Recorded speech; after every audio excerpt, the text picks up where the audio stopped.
This is part 42 of Good Omens, and it's just like the last little bit. Good Omens, the facts, or at least lies that have been hollowed by time.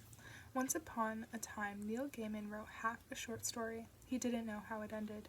He sent it to Terry Pratchett, who didn't know either, but it festered away in Terry's mind, and he rang Neil about a year later and said, "I don't know how it ends, but I do know what happens next."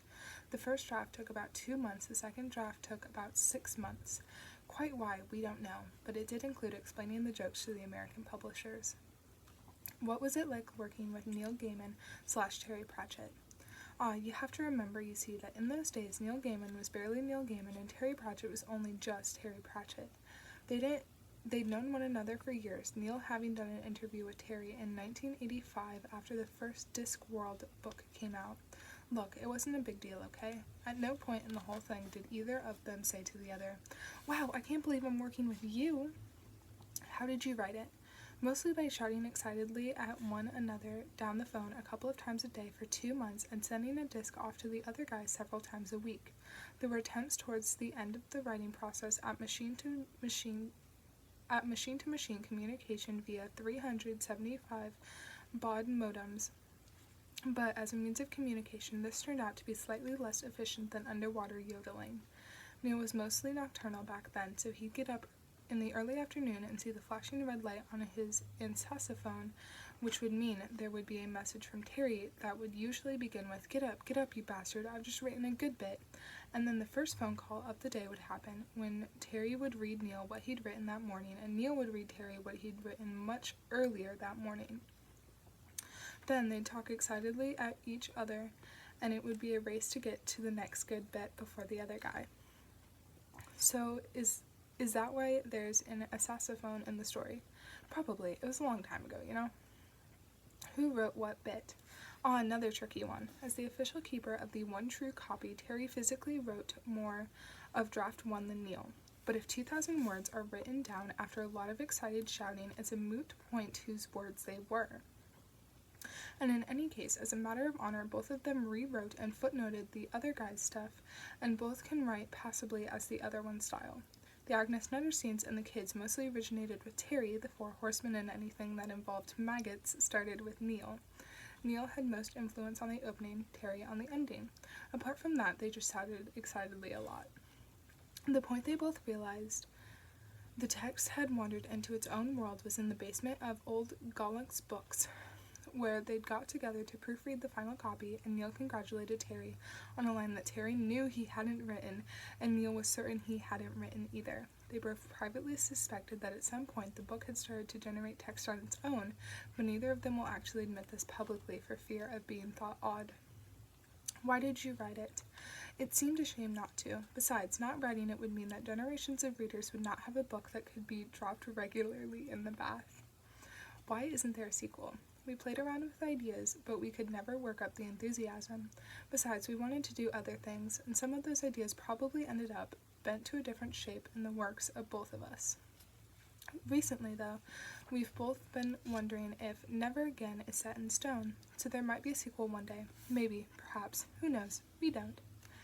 Did you know it would be a cult classic when you wrote it? If by cult classic you mean that all over the world there are people with their own copies of Good Omens which they've read over and over and over, books they've dropped in baths and in puddles and in bowls of parsnip soup, books held together with duct tape and putty and string, books that are no longer lent out because no one in their right mind would actually borrow something like that without having it clinically sterilized first, then no, we didn't. Whereas, if by cult classic you mean a book that sold millions and millions of copies around the world, many of them to the same people because they buy them and then lend them out to their friends and never see them again, so buy more copies, then no, we didn't.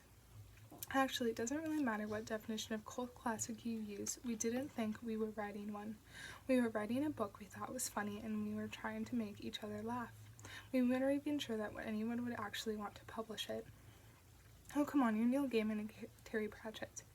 Yes, but we weren't then. See, what was it like working with Neil Gaiman / Terry Pratchett above? We were these two blokes with an idea, who were telling each other a story. Will there be a movie then? Neil likes to think that one day maybe there will, and Terry is certain that it will never happen. In either case, neither of them will believe it until they're actually eating popcorn at the premiere, and even then, probably not. Neil Gaiman on Terry Pratchett writes, so it's February of 1985, and it's a Chinese restaurant in London, and it's the author's first interview. His publicists have been pleasantly surprised that anyone would want to talk to him. The author has just written a funny fantasy book called The Color of Magic, but she set up this lunch with a young journalist anyway. The author, a former journalist, has a hat, and it's a small black leathery cap, not a proper author hat. Not yet. The journalist has a hat too. It's a grayish thing, sort of like the ones Humphrey Bogart wears in movies. Only, when the journalist wears it, he doesn't look like Humphrey Bogart. He looks like someone wearing a grown-up's hat. The journalist is slowly discovering that, no matter how hard he tries, he cannot become a hat person. It's not just that it itches or blows off at inconvenient moments, it's that he forgets and leaves it in restaurants, and is now getting very used to knocking on the doors of restaurants about 11 a.m. and asking if they found a hat. One day, very soon now, the journalist will stop bothering with hats and decide to buy a black leather jacket instead. So they have lunch, and the interview gets printed in the Space Voyager magazine, along with a photo of the author browsing the shelves in Forbidden Planet, and most importantly, they make each other laugh, and they like the way the other one thinks. And the author is Terry Pratchett, and the journalist is me, and it's been 2 decades since I left a hat in a restaurant, and 1.5 decades since Terry discovered his inner best-selling author with a proper author hat. We don't see each other much these days, what with living on different continents, and when we're on each other's continents, spending all our time signing books for other people. The last time we ate together was at a sushi counter in Minneapolis after a signing. It was an all-you-can-eat night where they put your sushi on little boats and floated it over to you. After a while, obviously feeling we were taking unfair advantage of the whole all-you-can-eat thing, the sushi chef gave up on putting sushi on little boats, produced something that looked like the Leaning Tower of Yellowtail, handed it to us, and announced that he was going home. Nothing much had changed, except everything. These are the 2 things I realized back in 1985. Terry knew a lot. He had the kind of head that people get when they're interested in things and go and ask questions and listen and read. He knew genre enough to know the territory, and he knew enough outside genre to be interesting. He was ferociously intelligent. He was having fun. Then again, Terry is that rarity, the kind of author who likes writing, not having written or being a writer, but the actual sitting there and making things up in front of a screen. At the time we met, he was still working as a press officer for the Southwestern Electricity Board. He wrote 400 words a night, every night. It was the only way for him to keep a real job and still write books. One night, a year later, he finished a novel with 100 words still to go, so he put a piece of paper into his typewriter and wrote 100 words of the next novel. The day he retired to become a full-time writer, he phoned me up. It's only been about half an hour since I retired, and I already hate those bastards, he said cheerfully. There was something else that was obvious in 1985. Terry was a science fiction writer. It was the way his mind worked, the urge to take it all apart and put it back together in different ways to see how it all fit together. It was the engine that drove Discworld. It's not a what if or an only if, or even a if this goes on. It was the far more subtle and dangerous. If there was really a blank, what would that mean? How would it work? In the Nicholas Colt Encyclopedia of Science Fiction, there was an ancient woodcut of a man pushing his head through the back of the world, past the sky, and seeing the cogs and wheels and the engines that drove the universe machine. That's what people do in Terry Pratchett books, even if the people doing it are sometimes rats and sometimes small girls. People learn things. They open their heads. We discovered we shared a similar sense of humor and a similar set of cultural reference. We'd read the same obscure books, took pleasure in pointing each other to weird Victorian reference books. A few years after we met in 1988, Terry and I wrote a book together. It began as a parody of Richmond Crompton's Williams books, which we called William the Antichrist, but rapidly outgrew that conceit and became about a number of other things instead, and we called it Good Omens. It was a funny novel about the end of the world and how we're all going to die. Working with Terry, I felt like a journeyman alongside a master craftsman and some medieval guide. He constructs novels like a guild master might build a cathedral arch. There is art, of course, but that's the result of building it as well. What there is more of is the pleasure taken in constructing something that does what it's meant to do, to make people read the story and laugh and possibly even think. This is how we wrote a novel together. I'd write late at night. Terry wrote early in the morning. In the afternoon, we'd have very long phone conversations where we'd read each other the best bits we'd written and talk about stuff that could happen next. The main objective was to make the other one laugh. We posted floppy disks back and forth because this was before email.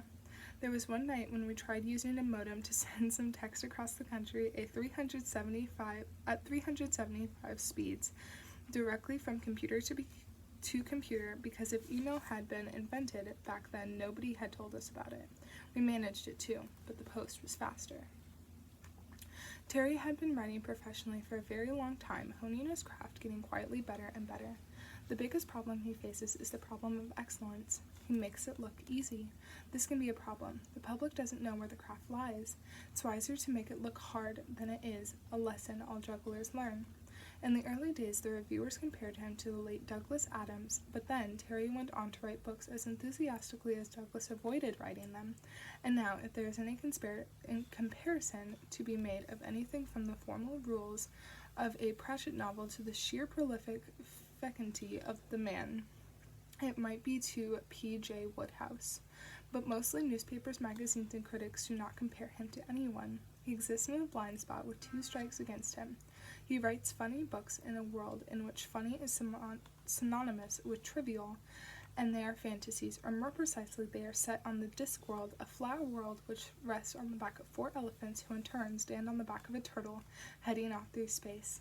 It's a location in which Terry Pratchett can write anything, from hard-bitten crime dramas to vampiric political parodies to children's books. And those children's books have changed things. Terry won the prestigious Carnegie Medal for his Pied Piper tale, The Amazing Morris and His Educated Rodents, awarded by the librarians of the UK, and the Carnegie is an award that even newspapers have to respect. Even so, the newspapers had their revenge, truthfully misunderstanding Terry's acceptance speech and accusing him of bashing J.K. Rowling and J.R.R. Tolkien in fantasy in a speech about the real magic of fantastic fiction. The most recent books have shown Terry in a new mode. Books like Night Watch and Monstrous Regiment are darker, deeper, more outraged at what people can do to people, while prouder of what people can do for each other. And yes, the books are still funny, but they no longer follow the jokes. Now the books follow the story and the people. Satire is a word that is often used, meaning that there aren't any people in the fiction, and for that reason I'm uncomfortable calling Terry a satirist. What he is a writer, and there are few enough of those around. There are lots of people who call themselves writers, mind you, but it's not the same thing at all. In person, Terry is genial, driven, and funny, practical. He likes writing, and he likes writing fiction. That he became a best-selling author is a good thing. It allows him to write as much as he wishes. He wasn't joking about the banana daiquiris, although the last time I saw him, we drank ice wine together in his hotel room while we set the world to rights. Terry Pratchett on Neil Gaiman. What can I say about Neil Gaiman that has not already been said in the Morbid Imagination 5 case studies? Well, he's no genius. He's better than that. He's not a wizard, in other words, but a conjurer. Wizards don't have to work. They wave their hands and the magic happens. But conjurers work very hard. They spend a lot of time in their youth watching very carefully the best conjurers of their day. They seek out old books of trickery, and being natural conjurers read everything else as well, because history itself is just a magic show. They observe the way people think and the many ways in which they don't. They learn the subtle use of springs and how to open mighty temple doors at a touch, and how to make the trumpet sound. And they take center stage and amaze you with flags of all nations and smoke and mirrors, and you cry, "Amazing! How does he do it? What happened to the elephant? Where's the rabbit? Did he really smash my watch?" And in the back row the other conjurers say quietly, "Well done! Isn't that a variant of the Prague levitating sock? Wasn't that Pascal's spirit mirror where the girl isn't really there? But where the hell did that flaming sword come from?" And we wonder if there may be such a thing as wizardry after all. I met Neil in 1985 when The Color of Magic had just come out. It was my first ever interview as an author. Neil was making a living as a freelance journalist and had the pale features of someone who had sat through the review showings of altogether too many bad movies in order to live off the freebie cold chicken legs they serve at the receptions afterwards, and to build up his contacts book, which is now the size of the Bible and contains rather more interesting people. He is doing journalism in order to eat, which is a very good way of learning journalism, probably the only real way, come to think of it. He also had a very bad hat. It was a gray Homburg. He was not a hat person. There was no natural unity between hat and man. That was the first and last time I saw the hat. As if subconsciously aware of the bad hatitude, he used to forget it and leave it behind in restaurants. One day he never went back for it. I put this in for the serious fans out there. If you search really, really hard, you may find a small restaurant somewhere in London with a dusty gray Homburg at the back of a shelf. Who knows what will happen if you try it on. Anyway, we got on fine. Hard to say why, but at bottom was a shared delight and amazement at the sheer strangeness of the universe, in stories and obscure details in strange books in unregarded bookshops. We stayed in contact. SFX, pages being ripped off a calendar, you just don't get that in movies anymore. And one thing led to another, and he became big in graphic novels, and Discworld took off, and one day he sent me about 6 pages of a short story and said he didn't know how it continued, and I didn't know either, and about a year later I took it out of the drawer and did see what happened next, even if I couldn't see how it all ended yet, and we wrote it together, and that was Good Omens. It was done by 2 guys who didn't have anything to lose by having fun. We didn't do it for the money, but as it turned out, we got a lot of money. Hey, let me tell you about the weirdness. Like when he was staying with us for the editing, and we heard a noise and went to his room, and 2 of our white doves had got in and couldn't get out. They were panicking around the room, and Neil was waking in a storm of snowy white feathers saying, which was his normal anti-meridian vocabulary. Or the time when we were in a bar and he had met the Spider Woman. Or the time on tour when we checked into a hotel and in the morning it turned out that his TV had been showing him strange late-night semi-naked bondage bisexual chat shows, and mine had picked up nothing but reruns of Mr. Ed. And the moments live on air when we realized that an underinformed New York radio interviewer with only 10 minutes of chat still to go thought Good Omens was not a work of fiction. Cut to a train pounding along the tracks. That's another scene they never show in movies these days. And there we were, 10 years on, traveling across Sweden and talking about the plot of American Gods, him, and The Amazing Morris, me. Probably both of us at the same time. It was just like the old days. One of us says, I don't know how to deal with this tricky bit of plot, and the other one listens and says, the solution, Grasshopper, is the way you state the problem. Fancy a coffee? A lot had happened in those 10 years. He'd left the cosmics world shaken, and it'll never be quite the same. The effect was akin to that of Tolkien on the fantasy novel. Everything afterwards is in some way influenced. I remember on one U.S. Good Omens tour, walking around a comic shop. We'd been signing for a lot of comics fans, some of whom were clearly puzzled at the concept of this story with no pictures in it. I wandered around the shelves looking at the opposition. That's when I realized he was good. There was a delicacy of touch, a subtle scalpel, which is the hallmark of his world. And when I heard the premise of American Gods, I wanted to write it so much I could taste it. When I read Coraline, I saw it as an exquisitely drawn animation. If I close my eyes, I can see how the house looks or the special doll's picnic. No wonder he writes scripts now. When I read the book, I remembered that children's stories are, indeed, where true horror lives. My childhood nightmares would have been quite featureless without the imaginings of Walt Disney, and there's a few little details concerning black button eyes in that book that make a small part of the adult brain want to go and hide behind the sofa. But the purpose of the book is not the horror, it is the horror's defeat. It might come as a surprise to many to learn that Neil is either a very nice, approachable guy or an incredible actor. He sometimes takes those shades off. The leather jacket I'm not sure about. I think I once saw him in a tux, or it may have been someone else. He takes the view that mornings happen to other people. I think I once saw him at breakfast, although possibly it was someone who looked a bit like him who was lying with his head in the plate of baked beans. He likes good sushi and quite likes people too, although not raw. He is kind to fans who are not total jerks, and enjoys talking to people who know how to talk. He doesn't look as though he's in his 40s. That may have happened to someone else too. Or perhaps there's a special picture locked in his attic. Have fun. We did. We never thought about the money until it went for auction and the big numbers started to get phoned in. Guess which one of us was amazingly cool about that? Hint, it wasn't me.